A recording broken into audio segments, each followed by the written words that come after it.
But my daughter Bristol, too, she didn't expect to become pregnant at 17, and those were less than ideal circumstances. There, Bristol, having to endure, some public humiliation. It was an embarrassing time for her, and bless her heart, they're out on a national stage, and she and the rest of the family saying, this wasn't supposed to happen. No, you don't think that it will happen in your own family. And Bristol, though, being so strong and independent and knowing that choosing life was the right road, the right choice, she knew it wouldn't be easy, and it hasn't been easy. And society, culture, sure hasn't made it easy on her. And her message now being, hey, other teenage girls, don't do what I did. This is not easy. It was a premature ending of her adolescence, and it was, the beginning of a whole new life, absolutely living now for someone else. She living for her son. But wow, our culture and the media has made it rough on her, and they're kind of sending a message, I think, to other girls that, hey, it'd probably be easier if you just abort your child and not have to go through what Bristol's going through. But Bristol, too, saying, no, these are less than ideal circumstances. Her message now is, don't do what I did. Abstinence is the only 100% foolproof way, of course, of preventing pregnancy. She, though, kind of getting clobbered for that message, and she's kind of new to all this, too, obviously, and she's like, why would I get clobbered out there in our society for using myself as a lesson, is what she's saying, and just, warning other teenagers. I think the phrase she uses is pause before you play, which is, that's good for them, too. But Bristol, knowing, too, that it was the right choice, and she now seeing, and the rest of us seeing, that there again, what seemed like life's greatest challenge, an impossible situation to get through right out of the chute when you hear the news. No, her baby having turned into such an awesome blessing.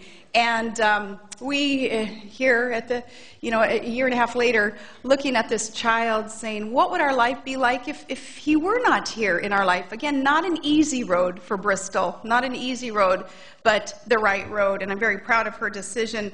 It's important to know that I am and always have been unapologetically pro-life. So when I talk about Trig, and when I talk to other groups about the kind of what went through my mind and the feelings that I had when the doctor was telling me about what could be the results of the tests with the Down syndrome tests and all that, I have to be really careful in how I explain my feelings, because some people say, oh, she considered abortion, or she, how can that validate her pro-life position? And I say, no, what Bristol and I both have been through has not changed that belief, but it has changed my perspective on the whole situation. Our experiences gave me tremendous empathy for the woman who does find herself in less than ideal circumstances. I now understand why a woman would be tempted perhaps to think that, well, it might just be an easier way out to try to change the circumstances, to take the situation in my own hands and change this. I understand what goes through her mind, if even for just a brief moment, a split second even, because I've been there. But what my family has experienced in the last few years has really reaffirmed and strengthened my unwavering support for life at every stage. And choosing life may not be the easiest path, but it's always the right path. And I've had that confirmation. The timing or the circumstances may not be perfect, but God sees a way where we cannot, and He doesn't make mistakes. So Bristol and I both putting our faith in that belief, and we're learning together again that what seems like life's greatest challenges at the moment turn out to be life's greatest blessings. And though it took me time to get my arms around being the mom of a special needs child, as I say, the moment that Trig was born was truly the happiest moment of my life, and things came together for me then. It was life-changing and truly teaching us more than we'll ever be able to teach him. So I thank the SBA list for allowing women to receive that message about the sanctity of life, about giving life a chance, and being a pro-life, pro-woman organization that has this growing voice, because more and more Americans are looking to the SBA. They're looking to see who it is that you endorse. They're looking to see what the message is coming from the SBA, because there's a craving, there's a yearning out there in our society, out there in a culture for truth, and for people who are those with that stiff spine and won't shy away from talking about the issues that some want to kind of consider off base or too controversial, or they're too politically correct and they don't want to engage in the conversation about the sanctity of life. SBA is bold enough, courageous enough to empower other women to have that stiff spine and talk about these issues. And I thank the SBA list, too, for being a home to a new conservative feminist movement, is how I look at this. It's an emerging conservative feminist identity. Far too long, when people heard the word feminist, they thought of the faculty lounge at some East Coast women's college, right? And no offense to them. They have their opinions and their voice, and God bless them. They're just great. But that's not the only voice of women in America. I'd like to remind people of another feminist tradition, kind of a Western feminism. It's influenced by the pioneering spirit of our foremothers, who went in wagon trains across the wilderness, and they settled in homesteads. And these were tough, independent, pioneering mothers whose work was as valuable as any man's on the frontier. And it's no surprise that our Western states that gave women the vote, the right to vote, way before their East Coast sisters in a more genteel city perhaps got it right.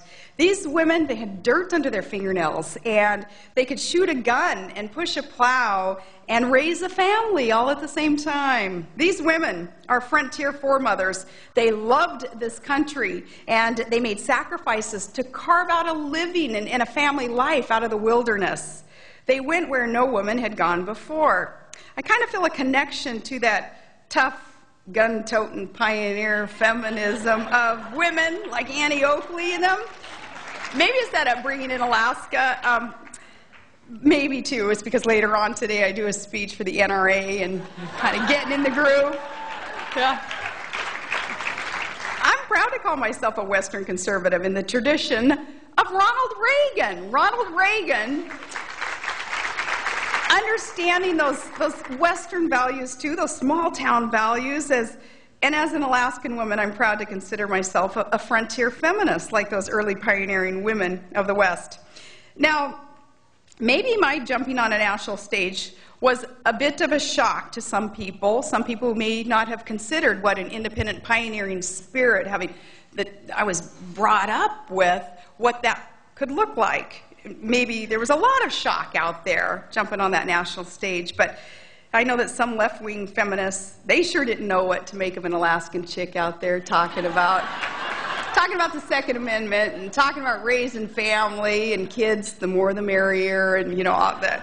Well, some of them even refused to admit I was even a woman. Jeez, that's one of the reasons why I'm so grateful for the support of this organization. Oh my goodness, the hard work, the graciousness, even the diplomacy, how you're able to engage in the issues, in the debate, with healthy debate, and so diplomatically, so professionally, with so much wisdom and intelligence, and again, with grace.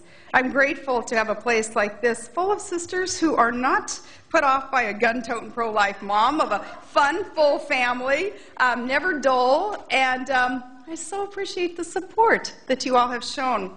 So our work together with Susan B. Anthony is to grow and expand this organization so that it too will be a foundation in our work to build a culture of life, because America is going to be an even more exceptional place as that culture of life is embraced, and as we make manifest the efforts and our intentions and our commitment to kind of open the eyes of others, to let them see that importance of protecting life. Really, it all comes down to life and how we're going to take a stand on protecting innocent life and deciding, that nobody is beneath the protection of our laws. A better America in this most exceptional country. Still, we're going to be able to do it better. We're We're going to be even more exceptional with that culture of life being ushered in. It, too, must be a foundation for a new revival of that original feminism of Susan B. Anthony. Together, we're showing young women that being pro-life is in keeping with the best traditions of the women's movement. And this year, the Susan B. Anthony list and its great women candidates are going to prove Margaret Thatcher right. If you want something done, ask a woman. We're getting the job done, sisters. One life, one activist, one election, one vote, one American dream at a time. So thank you. Keep up the good work. God bless you. God bless the United States of America. Thank you, guys. Thank you, guys. Thank you, guys. Thank you so much.